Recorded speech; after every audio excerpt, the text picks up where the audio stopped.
Hello dear friends, तो मैं हूँ आती संस्कृति पीसीएस यूट्यूब चैनल पे आप सभी का स्वागत है। मैं हाजिर हूँ एक नए विषय को लेकर के। अमेरिका जो है यहाँ एक जगह फिर से बाहर हो गया है और बहुत ज़्यादा फंडिंग कर रखी थी। अमेरिका ने प्रॉमिस किया था लगभग 9.3 अरब डॉलर्स देने वाला था, लेकिन अब बोला है कि भाई हम इससे भी बाहर जा रहे हैं। यूएस एड से बाहर हो गया और भी बहुत सारे जो है संस्थान हैं जहाँ पर जो है अमेरिका के होने से जो है बहुत सारे लोगों को तसल्ली रहती थी कि चलो ठीक है अमेरिका है तो फंड्स की जो है समस्या नहीं होगी क्योंकि पैसे वाला है। ठीक है, अब यहाँ पे क्या हो रहा है, बहुत सारी जगहों से बार बार बाहर अमेरिका ये बोला कि जहां हमें फायदा नहीं है वहां नहीं रहेंगे। देखो लिखा हुआ है जस्ट एनर्जी ट्रांजिशन पार्टनरशिप से बाहर हुआ अमेरिका।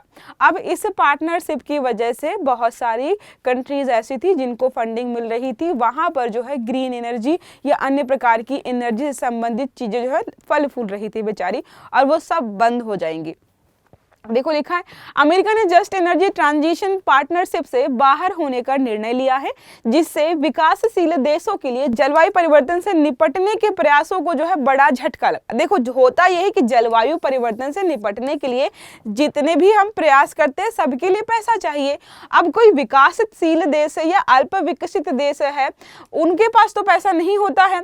अब जो विकसित देश ऑलरेडी हैं उन्होंने खूब विकास कर लिया है, पर्यावरण को खूब प्रभावित कर लिया है, तो यहाँ पर नियम कानून यही बने कि भाई तुमने प्रभावित किया है, तुमने प्रदूषण फैलाया है, अब जो है हम पे समेटने का जो तुमने जिम्मा ठोक रखा है तो पैसे दो हमें।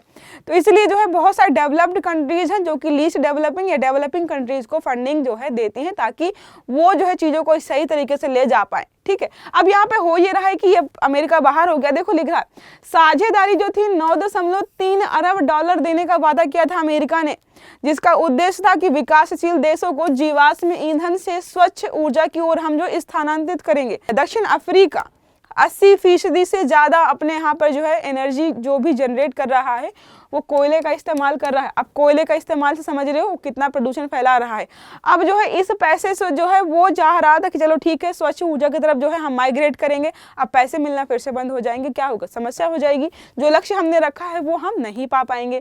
अगर हम बात करें जो है JETP से अमेरिका के अलग होने का असर क्या पड़ेगा, तो जो मेजर कंट्रीज इससे अफेक्टेड होने वाली है, पहला तो दक्षिण अफ्रीका हो गया, इंडोनेशिया हो गया, वियतनाम हो गया। ये सारी अर्थव्यवस्थाएं बहुत बड़ी मात्रा में प्रभावित होंगी क्योंकि ये निर्भर ही कर रही थी इस सारे फंडिंग पर।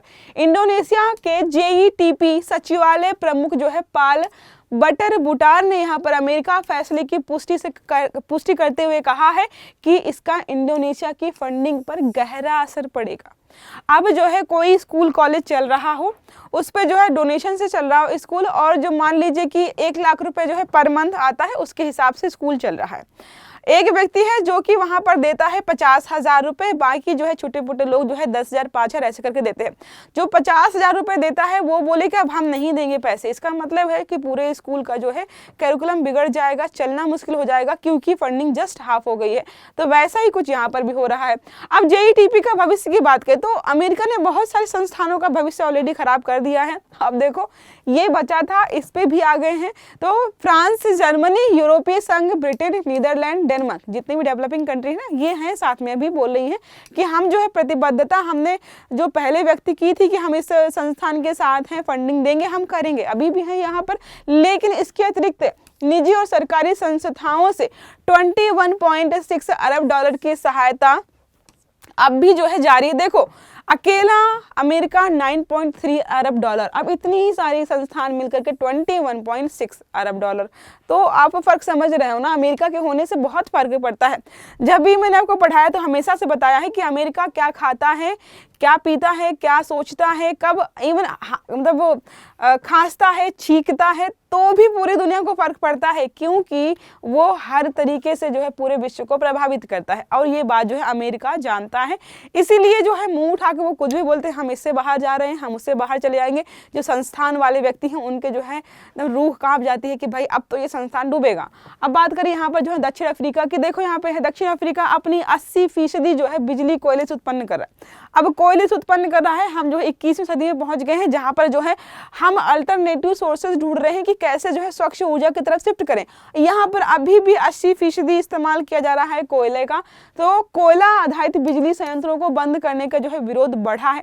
अब यहाँ पे विरोध बढ़ रहा है क्योंकि हम समय के साथ आगे बढ़ रहे हैं, हम चाहते हैं कि पोल्यूशन कम हो, तो इनको जो है बंद करने की भी इस पर जो है दक्षिण अफ्रीका पे बाध्यता हो रही है और इसको पैसे मिल नहीं रहे हैं कि दूसरी जगह से कोई जो है शिफ्ट करे, किसी और चीज़ में इन्वेस्ट करे या कोई और चीज़ जो है यहाँ पर लेकर के आए।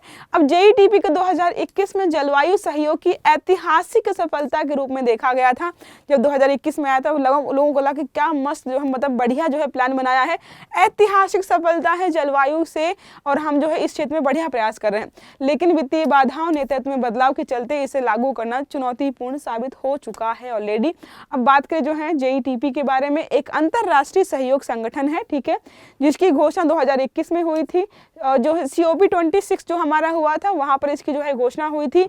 जलवायु परिवर्तन से निपटने और विकासशील देशों को जो है हरित ऊर्जा की तरफ जो है स्थानांतरित करने के लिए जो है मदद करने के लिए इसको स्टार्ट किया गया था। इसका उद्देश्य था उन देशों को आर्थिक और तकनीकी सहायता हम दें जो जीवाश्म ईंधन पर जो है आत्मनिर्भर है अभी भी। जैसे कि साउथ अफ्रीका हमने देखा 80% जीवाश्म ईंधन या कोयले पर ही निर्भर है, तो हम चाहते हैं कि वो किसी दूसरी तरफ शिफ्ट करे तो हमें उसको जो है तकनीकी सहायता देनी होगी, साथ में पैसे भी देने होंगे।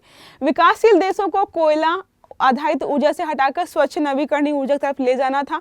ऊर्जा संक्रमण के दौरान जो है प्रभावित समुदायों और श्रमिकों को समर्थन भी करना पड़ेगा हमें। जलवायु परिवर्तन के दुष्प्रभावों को कम करना और वैश्विक कार्बन उत्सर्जन में कमी लाना, ये सारे जो हैं इसके लक्ष्य थे जिनको जो है पूरा करने के लिए इसकी स्थापना की गई थी। लेकिन अब जो है पूरा होते नहीं दिखाई दे रहा है। क्यों? क्योंकि मेजर जो डोनर था, पैसे देता था, वो इससे बाहर हो रहा है।